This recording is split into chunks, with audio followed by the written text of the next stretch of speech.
Hello students, welcome back to BVVN online classes, and today we will discuss about the electromagnetic radiations from our chapter number 2. In this chapter we were discussing about the atomic structure and electromagnetic radiations. It means जो radiations होती हैं उनकी nature कैसी होती है, electromagnetic, and it is also called as electromagnetic wave theory. It is given by James Clerk Maxwell in 1864. The energy is emitted from any source continuously in the form of radiation. जो electromagnetic radiations होती हैं actual में ये क्या है, these are the energy. ये क्या है, एनर्जी है जो किसी ना किसी सोर्स से कंटिन्यूसली निकलती है. Okay, and is called radiant energy, और इसे क्या बोला जाता है, रेडिएंट एनर्जी भी इन्हें बोला जाता है. The radiation consist electric and magnetic field oscillating perpendicular to each other and perpendicular to the direction of propagation of the radiation. It means जो radiations होती हैं in this picture, in this diagram, there are three terms. First is propagation of radiation. जो straight line निकल रही है left direction, right direction में straight line, this is the propagation of radiations. ये क्या है, रेडिएशंस का प्रोपेगेशन है. इट मीन्स इस डायरेक्शन में रेडिएशंस क्या हो रही हैं, चल रही हैं. ओके, एंड इसके परपेंडिकुलर क्या होगा, इलेक्ट्रिक फील्ड क्रिएट होता है जो मैंने डार्क कलर में शो कर रखा है, और मैग्नेटिक फील्ड जो होगा वो इन दोनों के परपेंडिकुलर होगा. इट मीन्स आपको पता है कि 3 एक्सिस होते हैं, x, y, z. तो if we take the propagation of radiation, the direction of the radiation on the x axis, then electric field develop on the y axis and magnetic field will be on the z axis. It means ये तीनों ही क्या होंगे, एक दूसरे के perpendicular होंगे, 90 degree के angle पर होंगे. ओके, तो रेडिएशंस जो होती है, इलेक्ट्रोमैग्नेटिक रेडिएशंस होती हैं. It means these are the energies.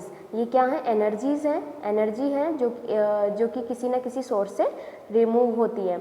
और जब ये रिमूव होती है एनर्जी, देन जो रेडिएशन जिस डायरेक्शन में चल रही होती है उसके परपेंडिकुलर इलेक्ट्रोमैग्नेटिक फील्ड भी डेवलप होते हैं.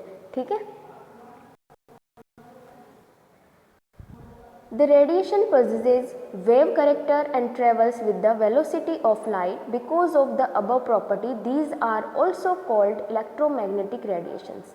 जो रेडिएशंस होते हैं उनमें वेव करेक्टर होते हैं. वेव आप जानते हो, वेव्स क्या होती हैं, जो कि एक जिस मतलब ट्रेवल करती है तो उसकी जो वेलोसिटी होती है वो लाइट के इक्वल होती है. इट मीन्स जो सनलाइट होती है वो भी एक क्या है, रेडिएशंस का ही फॉर्म है.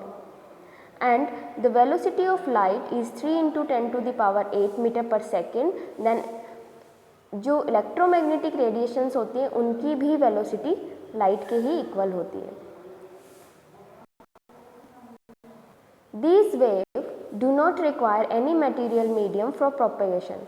रेडिएशंस की सबसे अच्छी कैरेक्टरिस्टिक प्रॉपर्टी होती है कि ये जो वेव्स होती हैं उन्हें किसी तरीके के मीडियम की ज़रूरत नहीं होती है इनके ट्रैवल के लिए या प्रोपेगेशन के लिए. इलेक्ट्रोमैग्नेटिक रेडिएशंस हो, जैसे सनलाइट की भी हम बात करते हैं तो सनलाइट भी क्या है, एक रेडिएशन का ही फॉर्म है, और इनको मूव करने के लिए किसी तरीके की मीडियम की ज़रूरत नहीं होती है. Properties of wave. अब हमने कहा है कि इलेक्ट्रोमैग्नेटिक रेडिएशंस होती है वो वेव के जैसे होती है, तो वेव की कुछ क्या होती है, प्रॉपर्टीज़ होती है, जैसे कि वेवलेंथ. सबसे पहले हम बात करें वेव क्या है. वेव क्या होती है, ये रेडिएशंस जो होती हैं वो किस तरीके से किस डायरेक्शन में मूव होती हैं. ठीक है, यहाँ पे मैंने एक डायग्राम में एक्सप्लेन कर रखा है. यहाँ से एक वेव रिमूव हो रही है और वो देखिए किस तरीके से एक एक्सिस के अबव और बिलो वेव के फॉर्म में ट्रेवल करती है. ठीक है, तो वेवलेंथ का मतलब क्या होता है, इसमें देखिए जो एक्स एक्सिस, जो किसी एक्सिस के ऊपर जो हमने पीक्स बना रखे हैं, ठीक है, दीज आर जो दो पीक्स हैं, उन पीक्स के जो मैंने लैम्डा बना रखा है, उन दोनों अबव जो पीक्स हैं उनके बीच का जो डिस्टेंस होता है that is known as wavelength. Okay, तो क्या होता है wavelength? Wavelength is the distance between the two consecutive crest और टू कंजिक्यूटिव ट्रफ्स। ट्रफ्स क्या है? देखिए मैंने लैम्डा फिर से नीचे बना रखा है और यहाँ पर लैम्डा जो नीचे जो हमने एक्सिस के बिलो बना रखा है लैम्डा, वो क्या है? ट्रफ्स बोले जाते हैं। ठीक है, तो दो क्रेस्ट यानी कि पीक्स और दो ट्रफ्स। ट्रफ्स मीन्स जो बिलो पीक्स होती हैं, एक्सिस के नीचे की तरफ जो पीक्स होती है उनके बीच की जो डिस्टेंस होती है वो लैम्डा बोली जाती है, वेवलेंथ बोली जाती है। अब वेवलेंथ क्योंकि डिस्टेंस है इसलिए हम इसको किस में मेजर करते हैं? सेंटीमीटर में।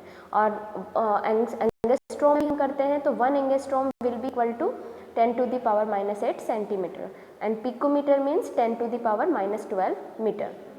Now frequency. As you know that frequency of a wave is defined as the number of waves passing through a point in 1 second. जैसे हमने वेव की बात करी थी तो ये एक पॉइंट से निकल रही है, तो एक सेकंड में ऐसी कितनी वेव्स वहाँ से निकलती है?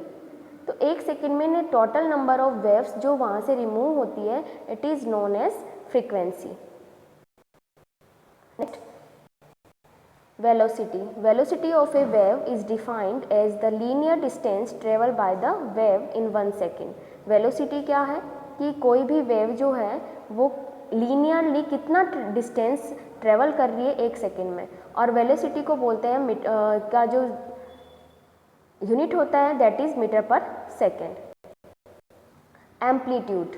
Amplitude of a wave is the height of the crest and depth of the trough and it is measured in centimeter or meter.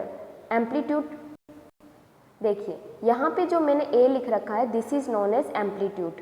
Amplitude क्या है? किसी भी क्रेस्ट और ट्रफ की मैक्सिमम हाइट जो होती है that is known as amplitude. Okay,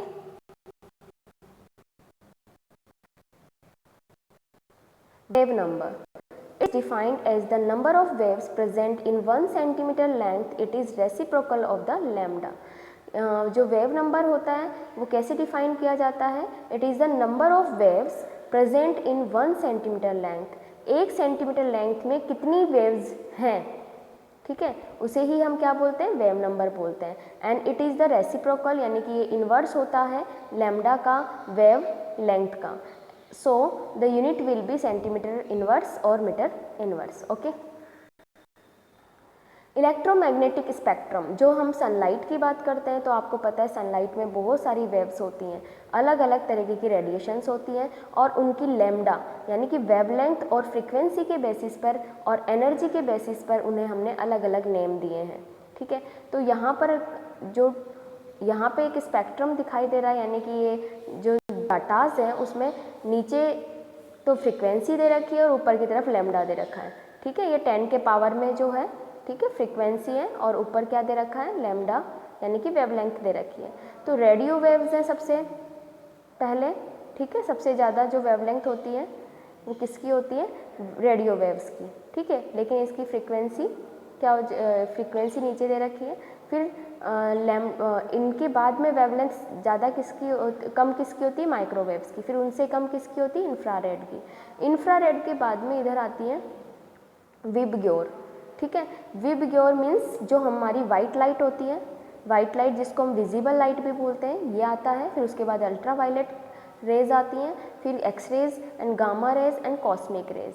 तो जो रेडियो वेव्स है इस साइड में तो वेवलेंथ ज़्यादा होती है और जो लेफ्ट हैंड साइड में कॉस्मिक रेज दे रखी है उसकी वेवलेंथ सबसे कम होती है।